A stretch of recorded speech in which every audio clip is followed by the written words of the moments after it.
Her Excellency, Madam Rita Tani Iddi, who is going to speak under the title Ethical and Purposeful Education as Determining Factor for Africa's Sustainable Growth, the Case of Ghana. Welcome.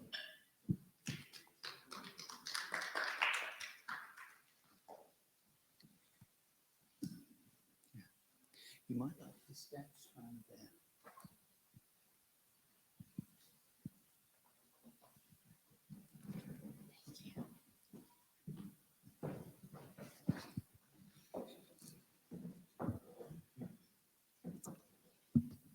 Mr. David Locke, Mr. Abdul Khalid Mohammed, and all protocols observed.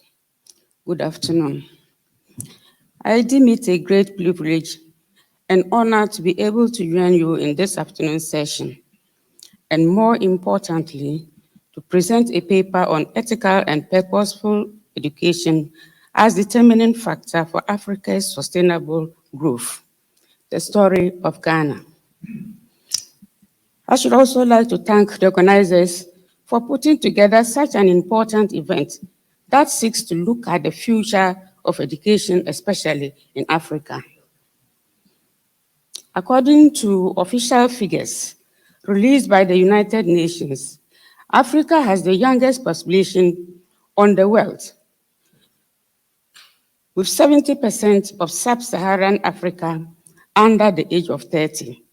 It is therefore safe to conclude that such a high number of young people presents the continent with an opportunity for the continent's growth, but only if these new generations are fully empowered to realize that best potential through education.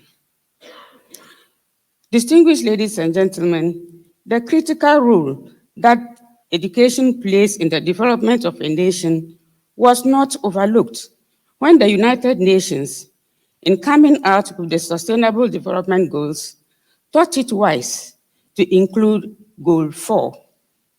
That is, by 2030, ensure that all girls and boys complete free, equitable, and quality primary and secondary education, leading to relevant and effective learning outcomes. My country, Ghana, in pursuance of this goal, decided to roll out a free senior high school policy to enable children from all backgrounds access higher education in September 2017. The program now is in its 5th year and is anchored on 4 key pillars. Firstly, the government of Ghana has removed all cost barriers by absorbing the cost of all fees approved by GES, that is Ghana Education Service Council. This way, parents do not have to use poverty as an excuse for sending their children to secondary school. Ladies and gentlemen, the free SHS policy has led to an increase in enrollment numbers that it began to take toll on physical infrastructure and facilities. And this leads me to the second pillar on which the policy hinges: expansion of infrastructure.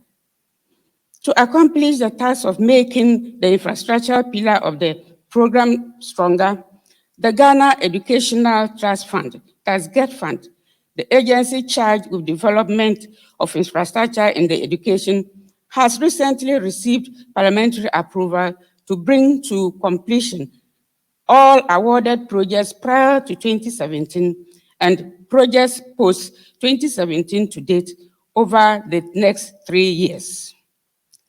Thirdly, the program seeks to improve quality through provision of core textbooks and supplementary readers, teacher rationalization, and deployments, among others. At the heart of this pillar is equity, where children from very remote parts of the country are equitably given the opportunity to study in grade A secondary school in the city. Fourthly, the policy seeks to improve the competitiveness of Ghanaian students to match the best in the world through the development of employable skills. In line with the fourth pillar mentioned, the government of Ghana will, as from September this year, roll out a free technical and vocational educational training program to enable pupils from junior secondary schools acquire a vocation at early stage of their lives, thereby making them employable and self-sustaining.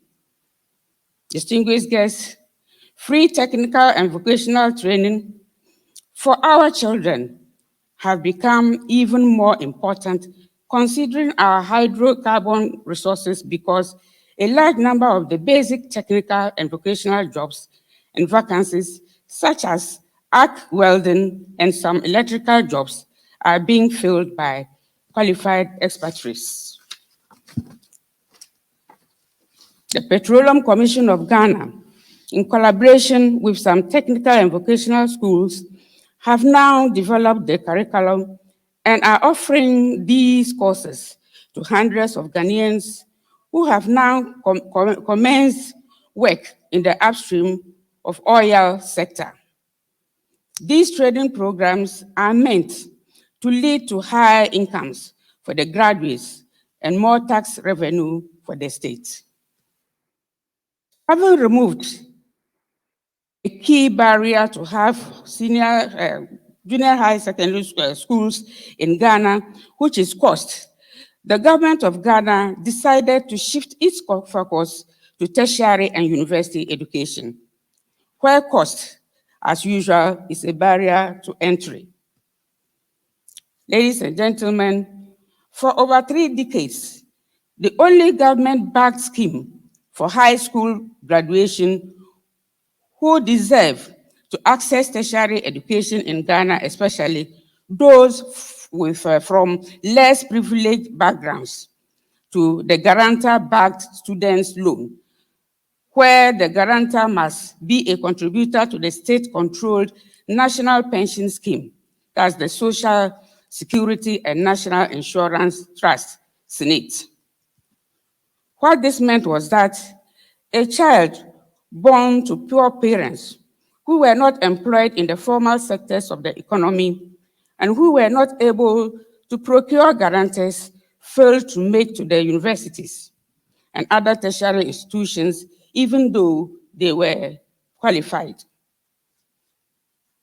It is against the unequitable and unfair background that the government decided from 2022 academic year, that's this year, students only need a Ghana card, a biometric, and a chip embedded card issued to all Ghanaians to access the student's loan. Studies indicate that the implementation of this policy would lead to about 60% increase in demand for university education by students from poorer backgrounds and other remote parts of the country. Distinguished ladies and gentlemen, it will interest you to know that in the last decade, the focus of the government of Ghana has been on encouraging more children, especially girls, into science, technology, engineering, and mathematics, that is STEM education. This policy is born out of the fact that with that sufficient and effective STEM education, the nation's economy is sure to be left behind, whilst the rest of the world evolves around us with fresh new trends and innovations. It is out of this STEM, properly implemented education and inclusion, that the so-called advanced and developed nations thrive with new innovations and technologies coming up every now and then. The need for the effective STEM educational policy for Africa and the extension of Ghana was further highlighted by Mr. Femin Matoko, the Assistant Director General for Education of the United Nations Educational, Scientific, and Cultural Organization, that's UNESCO, when he stated in the opening address of the Pan-African Conference for Education in April 2019 that, and I quote, "We need to help Africa tap into scientific inventions and discoveries that are happening around the world and step up with investments in scientific research so as to enable embrace Africans be producers of knowledge rather than consumers by embracing the advancement of technology," unquote. Distinguished ladies and gentlemen, from the foregoing, it has become imperative for African countries to be even more purposeful and deliberate about their policies aimed at putting equitable education at the heart of their development policies. And these efforts must work to eliminate all barriers to education, particularly the cost barrier, because education is the only way Africa can compete with the developed continents of the world. Thank you for your attention.